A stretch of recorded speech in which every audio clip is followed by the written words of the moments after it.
दोस्तों अवां जे नज़रनि साम्हूं गुज़रंदड़ ही मंज़र कम्युनिटी सेंटर दादू या ऑडिटोरियम हॉल दादू जा आहिनि, जेको 4 महीननि में मुकमल थियणो हुयो मगर अञा ताईं मुकमल न थी सघियो आहे। 9 मई 2017 दादू शहर जी आवाम लाइ सकाफ़ती, इल्मी ऐं अदबी सरगर्मियुनि खे हथी ॾियण लाइ अलामा आए काज़ी लाइब्रेरी दादू जे पासे में सिंध सकाफ़त ऐं सयाहत खाते पारां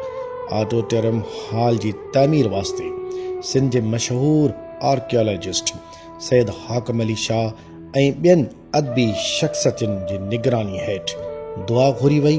ऐं संगे बुनियाद रखियो वियो। उन वक़्तु पधिरो कयो वियो त सकाफ़त ऐं सयाहत खातो हिन ऑडिटोरियम खे 1,70,00,000 रुपयनि जी लागत सां तामीर कंदो ऐं हिन कम खे 4 महीननि में मुकमल कयो वेंदो त जीअं दादू जो अवाम हिन ऑडिटोरियम मां मुकमल थियण सां लाभ हासिल कनि। मगर अफ़सोस इहा वॾी बेहसी चइजे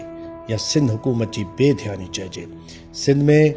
तइलीम जी तरक़ी जा प्रोजेक्ट हुजनि या इस्पतालुनि जे तामीरात जा प्रोजेक्ट हुजनि या सिंध गवर्नमेंट तरफ़ां को बि मेगा प्रोजेक्ट हुजे,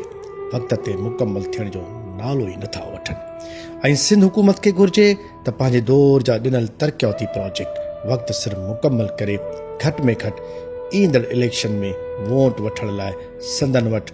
को